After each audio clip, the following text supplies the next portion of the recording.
Hello everybody and welcome to IC Markets Market Commentary. My name is Tamar Mehr from Trade with Precision.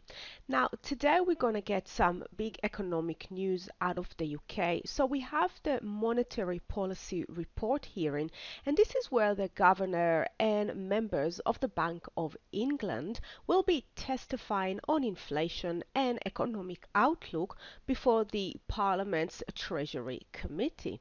So we may see some movement on the British pound today, and I want to share with you a couple of pound crosses that I'm currently watching for potential higher time frame trading opportunities.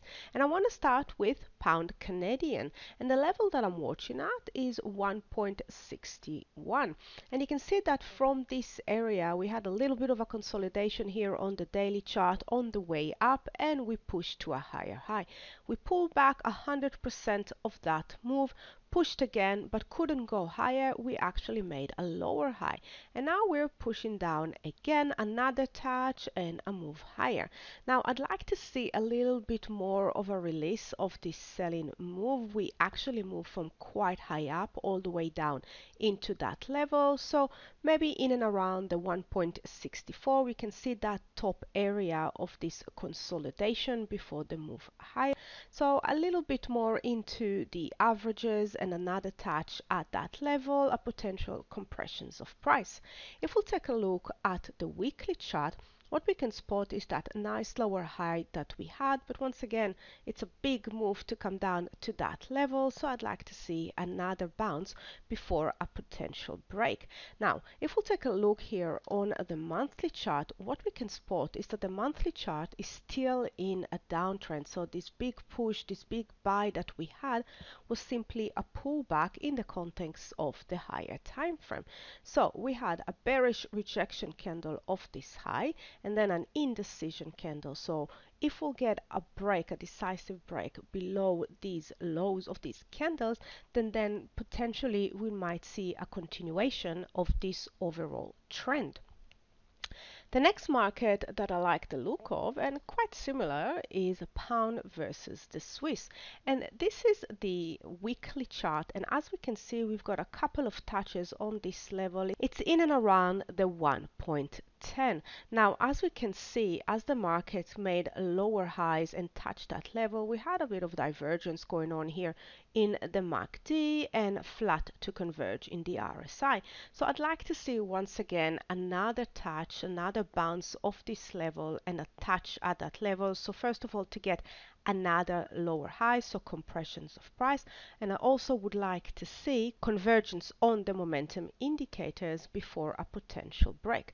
If however the market will break through those levels before another bounce, then I'll be looking for a pullback to test that level from below. Quick look at the monthly just to gauge the overall direction, and we can see that the market is in a big picture downtrend, and we're pulling back into the averages but actually going sideways. So this market hasn't had a pullback like the pound versus the Canadian. We haven't seen buyers being able to push the price higher, simply were sideways into the averages. Lastly, I want to take a look at Euro GBP, and this is the daily chart. And as we can see, Euro had a strong push into a higher high. So now the daily chart is back into an uptrend. Now I marked the Fibonacci retracement from the latest low to the high, and what we can see is that the previous swing high is clustering quite nicely with the 61.8% retracement, and the buy zone, that area between the 10 and the 20 moving averages. Now currently the market is in the process of pulling back, so releasing some of this strong buying pressure. Now let's take a look at the weekly chart. And on the weekly chart, we can see that this push that we had to a higher high also brought the weekly chart into an uptrend. So we now have a higher high and we're pulling back. Now this level, it's a very interesting level on this market. I want to jump into the monthly to show you the touches on that level before the break lower. So these are all the touches: rejection, rejection, rejections, nice touches around that area, nice and precise before we pushed lower. We tested it from underneath on the way up, so I'd like to see another test coming down into that level, and it's a nice bonus point for that area that we also have the Fibonacci retracement area coming back into that, so clustering quite nicely, and of course the buy zone. So this is another market that I'm watching quite closely. I want to see sign obviously that the pullback is over, so I'm looking at lower time frame for potential change of direction and looking for a continuation of this higher time frame move. Happy trading everyone, and I'll speak to you soon. Bye for now.